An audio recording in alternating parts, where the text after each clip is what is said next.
नमस्कार बंधुगण welcome to education point channel.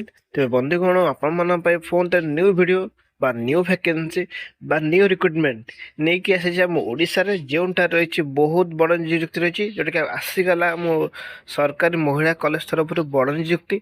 एवं आसन देखा कौन कौन वैकेंसी अच्छी, तार योग्यता कौन रही, तार आवेदन प्रक्रिया कौन रही, तार चयन प्रक्रिया कौन रही, सब डिटेल्स यही वीडियो माध्यम में कही रखी। जमारे वीडियोटी काटी काटी देखिए नहीं, वीडियोटी शेष पर्यटन देखिए जहाँद्वारा आप फुल डिटेल्स जानीपर। आपण मैंने बहुत मत देखुंत लाइक करूँ, सपोर्ट करूँ, जहाँद्वारा मत मोटिवेट मिल एनकरेज मत मिल मुझे न्यू न्यू अपडेट इनफर्मेशन सबुदिन आनीपारि। तबे देखो वैकेंसी कौन देखो, जो वैकेंसी रही देखो समस्त आवेदन करेंगे। 30 जिला रही वैकेंसी रही, 30 जिला समस्त आवेदन करेंगे। दरमा देखो दरमा रही 30,000। बहुत समय पिला डाउट हुए आवेदन आवेदन करवा आवेदन दरमा कौन रोचे देखो दरमा सब डिफरेंट डिफरेंट पोस्ट रे दरमा डिफरेंट डिफरेंट रही है। देखो एठार रही 30,000 दरमा रही। तेज सब देखा देखो जो मैंने पीजी करेंगे, जो मैंने पीजी करेंगे मास्टरी करेंगे एमएससी करेंगे से माने यही सब पोस्ट पर इलिजिबल हो पारे। आवेदन देखो ऑफलाइन पूरा प्योर अच्छी, चयन प्रक्रिया वालक इंटरव्यू अच्छी। तो देखो एवं सब देखिए फुल डिटेल्स देखा माने से वैकेंसी कौन रही, केमी आवेदन करवा, ता सहित कौन कौन डॉक्यूमेंट्स दरकार देखो सब डिटेल्स ये वीडियो मध्य आपण कही रखुची। जदि यही चैनल प्रथम थर अच्छा लाइक करेंगे, सब्सक्राइब कर रखिए।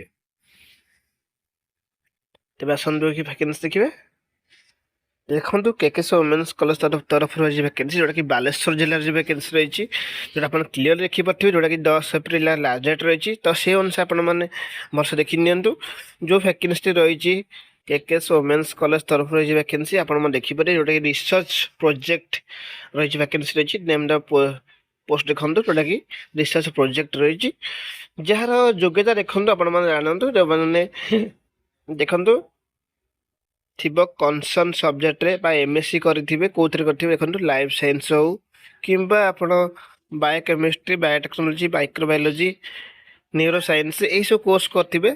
जहाँ भी गोटे कोर्स करथिबे से माने इलिजिबल होई परिबे। ता सहित देखंतु 50% देखंतु 60% थिबो देखंतु इक्विवेलेंट थिबो ग्रेड पॉइंट और 50% फॉर ओबीसी अन्य रिजर्व कैटेगरी मान पाई। ठीक अच्छे तो ये रही डिजर्व क्वालिफिकेशन को मान मिले देखो preference will given candidate having list 2 years experience. तो जार एक्सपीरियंस थी गोटे अधिक डिजर्वेबल मिल किंतु जो मैंने कनसर्न सब्जेक्ट जो सब्जेक्ट आप कहली से सब्जेक्ट मानक जो मान मास्टर डिग्री थी से माने समस्ते इलिजिबल हो पारे। ये तार योग्यता देखिले आपण मैंने पोस्ट देखिले दरमा देखिले देखो पोस्ट आपण एगेन कह रिसर्च प्रोजेक्ट रही जोटा कि रही आप देखिपे जूनियर रिसर्च फेलो बा प्रोजेक्ट फेलो पोस्ट आई जोटा गोटे वैकेंसी अच्छी। बहुत पिला बहुत समय पिला डाउट हुए जब केतोटी वैकेंसी कौन रोचे केमती। तो आपण मैंने सब वीडियो शेष शुणे सब डिटेल्स जानीपर। जब आस देखिए आवेदन प्रक्रिया कौन रोचे आपको सर्टली कही रखी। देखो इंटरेस्टेड कैंडिडेट देखो eligible criteria should bring their biodata attach with recent passport photo everything attach कर इंटरव्यू समय सब डॉक्यूमेंट सांगर नहीं आसवे सब ओरिजिनल जेरक्स कॉपी 10th पाखु मास्टर डिग्री पर्यटन जब एक्सपीरियंस अटैच करेंगे। तो समस्ते से अनुसार सब ओरिजिनल जेरक्स कॉपी सब नहीं आसवे। आइडेंटिटी रिज्यूम पासपोर्ट फोटो जदि एक्सपीरियंस अटैच करेंगे एवरीथिंग अटैच कर आसवे। तापर जदि यहाँ पर किसी डाउट हुए तापर आपण मैंने कमेंट बॉक्स में कहींपारे। किंतु आपण मान गोटे आप्लिकेशन फॉर्मेट रही जोटा फॉर्मेट मुझे देखी नौ देखो ये आप्लिकेशन फॉर्मेट जो फॉर्मेट आप निहाती प्रिंट बा करेंगे जो डॉक्यूमेंट सब सांगे नहीं आसवे इंटरव्यू टाइम रे।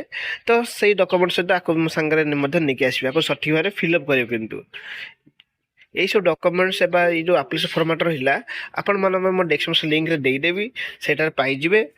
से पाइला पर प्रथम प्रिंट कर नेबे तापर सठिक फिलअप करेंगे जो जो डॉक्यूमेंट्स कही जेरक्स करके अटैच करेंगे आ ओरिजिनल सांगे सब नहीं जी इंटरव्यू समय आप सब ओरिजिनल जेरक्स कॉपी बोथ सब। ठीक अच्छे जदि यहाँ पर किसी डाउट हुए ताले कमेंट बॉक्स में कहींपारे। वीडियो भल लगे लाइक करदे शेयर करदे। Thank you for this watching.